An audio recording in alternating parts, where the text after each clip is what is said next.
it's Allison. Welcome to my YouTube channel. Today I have a trio of cards using products from Waffle Crafts.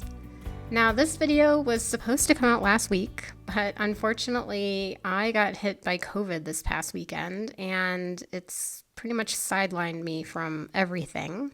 So I'm going to try to get through this voiceover. We'll see how it goes.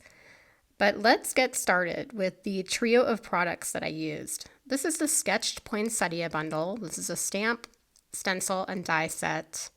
I grabbed this screenshot from the Waffle website. These products are sold separately as well, but Waffle usually offers a discount on bundles like this, which is nice. Now we're going to get started with stamping, and I'm going to show you my two Misties. Now this is the one you normally see me using. It has my grip mat from Waffle inside it.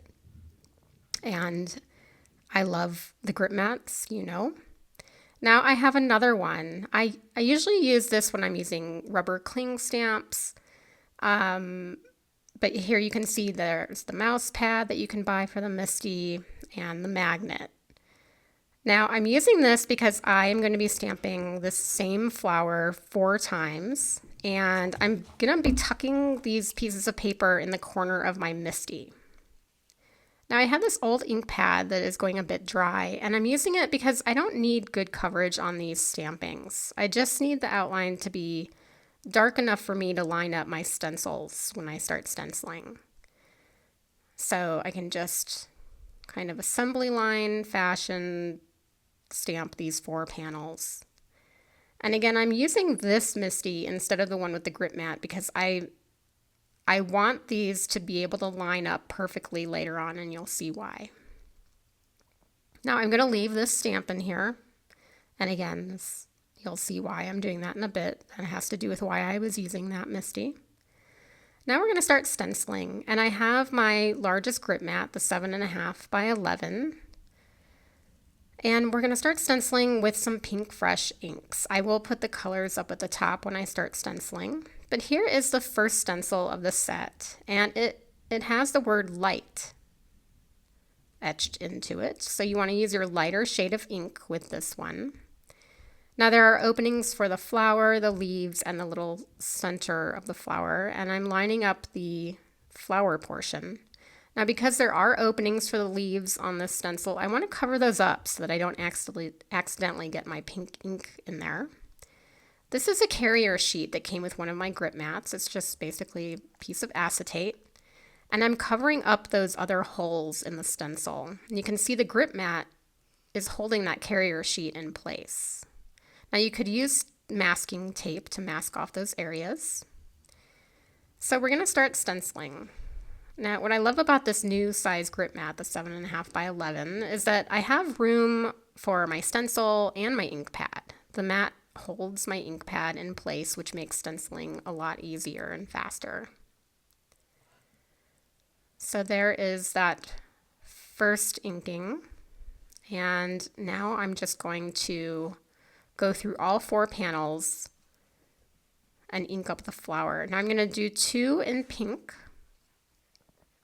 And again, I'm lining up that carrier sheet to cover up those holes.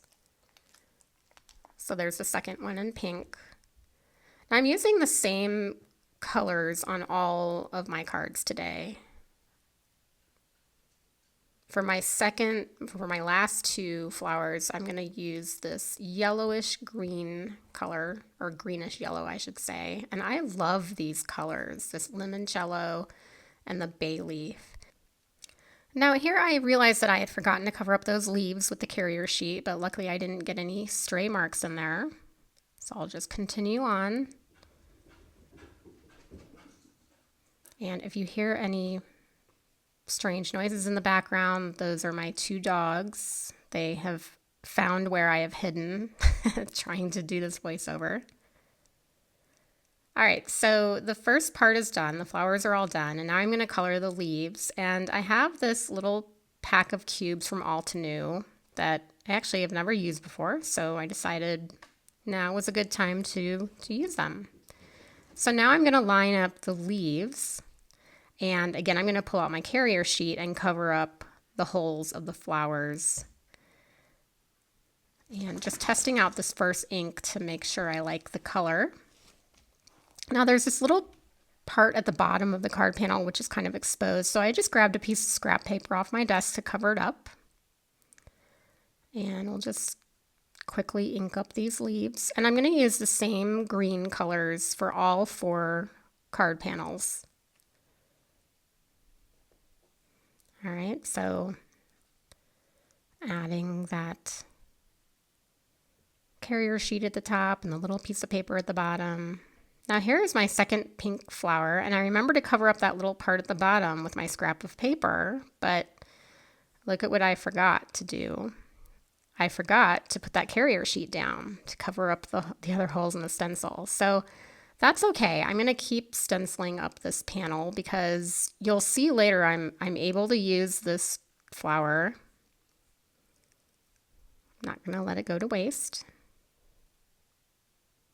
So for the center of the flowers, I'm doing the opposite colors. So for the pink flowers, I'm using these yellow colors. And then for the green, well, I keep calling them green or yellow. Yellowish green. For the yellowish green flowers, I'm going to do a pink center.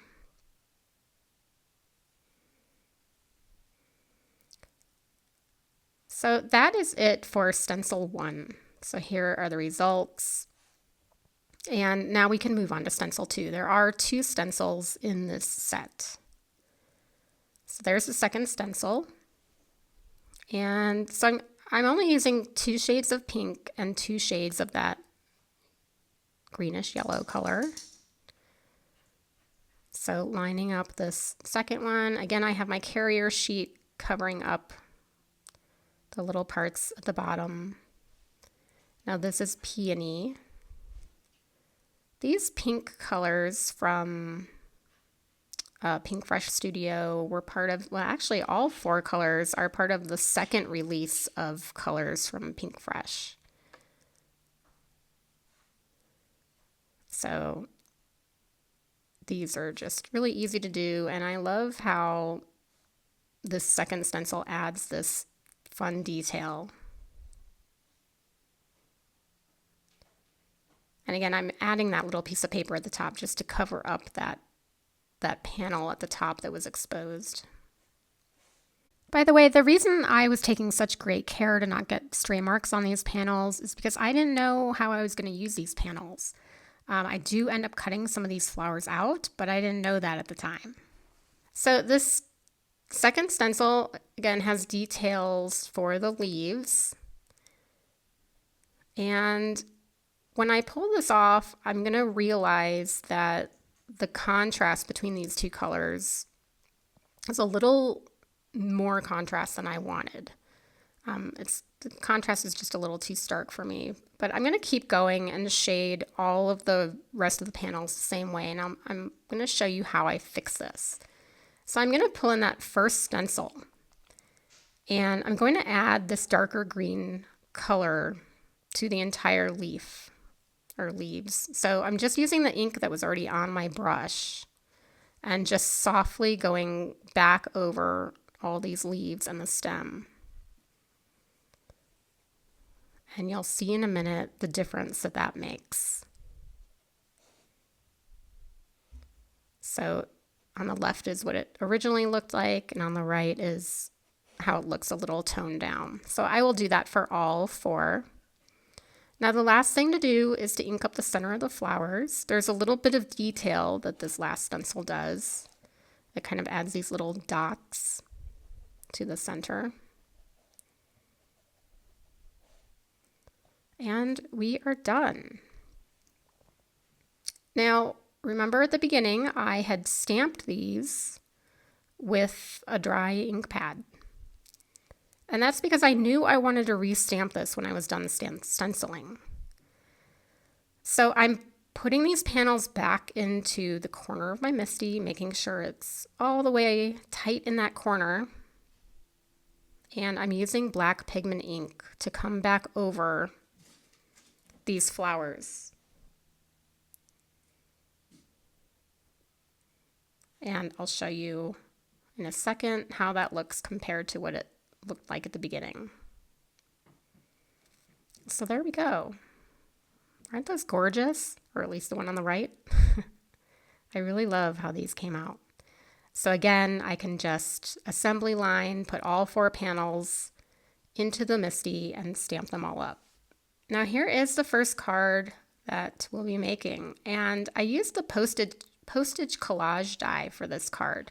This is the original Postage Collage Die. Sorry, I'm having problems speaking. This is A2 sized.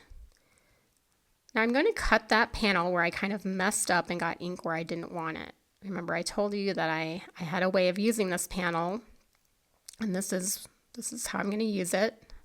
I'm just going to use my craft pick to poke out the rest of those little holes. Now, there are several ways to cut these panels apart to create the individual stamps. I am picking this vertical line that goes all the way across the panel, and I'm just going to use my paper trimmer to cut right down the center, and you'll see how that works. And then again, cut this down, and there you have 2 stamps right there. So I will continue to do the same until all the separate stamps are cut apart. So here are all my little stamps. And my idea was to take some of these stamps and pop them up on the other panel with the pink flower. Some of these stamps, though, they were a little too big for me. I also felt like they weren't standing out enough from the background. So I am going to come back with this die, and I'm first going to use this smallest stamp shape from the die and cut it from white cardstock. Now here's another way you can cut these stamps apart. Just use a scissors, and it's really easy. So this is going to be the actual stamp. And then I'm going to cut down the floral pieces that I had previously cut with this postage die and fit those inside of the white postage stamps. So there's what it's going to look like, and you see how that stands out a little bit better. So I'm going to continue using these smaller stamp shapes, and I'm going to use a pencil here and mark on my original stenciled stamp that I have here so that I know where to cut. I had just kind of decided which part of the image I wanted inside my new stamp. So these are the 3 stamps that I will pop up on foam tape on my final card. Now I'm back to my MISTI that has my grip mat in it, and I have covered my panel with that carrier sheet so that I can test my stamping before stamping onto my panel. This is the oversized postage stamp set. That's where that 50 cents came from. And the Merry Christmas at the bottom is from the same stamp as the poinsettia itself. Now I'm going to line up this forever word. Remember, this carrier sheet is on top of my panel. And now I can just maneuver my panel underneath that carrier sheet so that I can line up my panel exactly where I want that stamp to be. And now that I have it looking the way I want, now I can remove that carrier sheet and go ahead and do my final stamping. This is such a great way to not ruin your card panels when you've worked so hard on them and then you go to add a sentiment and you stamp it crooked. This is just a foolproof way of doing that. So here is the final card. Now you'll notice that the yellow center is popped up on top of the stamps. There is a die that cuts out that center, and I'll show you that on the next card, which is right here. This one features one of those yellow flowers. And here is the matching die from the matching die set. It cuts it out beautifully. This is the Season's Greetings paper pad. And by the way, these were all released, all these products were released with the Christmas in July collection from Waffle Flower. So just flipping through to show you this fun paper pad. And all these pieces of paper are A2 size. So you can just tear one of these sheets out, add it to a card base, and it's perfectly sized. So I have ultimately decided on this piece of paper. Now here is the stamp set, and it has that center detail, which you can color with the stencil because they are the same size. So I'm just going to color up that center. And now there's a stamp that adds that similar little detail that the stencil does. So I'm just stamping that. And then there's a die. There's a matching die to cut out that center. Now I did make a new one that was red just to tie in with the background a little bit more. And I'm going to add vellum over this background just to tone things down a bit. I felt like it was just a little too busy. But I don't want to cover up the entire panel, so I cut the vellum down to leave a margin for that beautiful background to show. Now to add vellum, you want to be careful, not to have glue show through the vellum. So I'm just adding glue to the flower and adding that to the vellum. And then I can turn the vellum over and just add glue to the back of the flower. And that will hold the vellum down just enough to cover up that back panel. And here's the little center piece. Now for my sentiment, I'm going to use this Family Christmas Sentiment set. This does come with matching dies, or you can buy them separately. And here we go. Here is the final card. And I think it's really pretty. All right, let's move on to this last card. This is a really fun card as well. And we're going to start with this old letter stamp from Simon Says Stamp. This also comes in a red rubber cling version. But the nice thing about the clear version is that it's easier to line it up on your panel. So I'm again using my MISTI that has my grip mat inside it. And for the first stamping, I decided it was just a little too harsh. It was too black. I wanted it to look a little bit older and not so perfect. So I did a second generation stamping. It wasn't quite dark enough. So I'm just adding a little bit. And I decided this was good. It didn't need to be perfect. I wanted that kind of old letter look. Now here I'm going to add this to a black panel that I cut with the Deckled Frames Die. This is from Waffle Flower. This black piece is roughly the size of an A2 card. All right, this is the Postage Collage Poinsettia Stencil, and I'm not going to show you the entire stenciling process. There are 4 stencils in this set, and if you're familiar with the Postage Collage collection of products from Waffle Flower, you'll know that they have a lot of fun versions of these stencils, including a snowman and gingerbread one that came out at the same time as this poinsettia stencil set. So here I'm just adding darker green to the background, and here's what it looks like when it's finished. Now I decided to just use that stamp in the upper left-hand corner, and you'll see on the final card that I actually made a stamp with a pink center to match the large flower. I did create a new little stamp so that it would be matchy-matchy. And it is possible to just stencil and cut out one stamp using those Postage Collage stencils. So it was very quick to redo that one.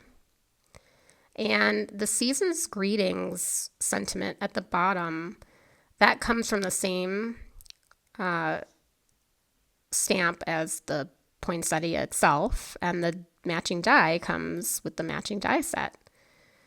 Now you'll see that I added the black deckled panel onto a larger gray card base. So this card is a bit bigger. It's 5 inches wide by, I think, roughly 6.5 inches-ish.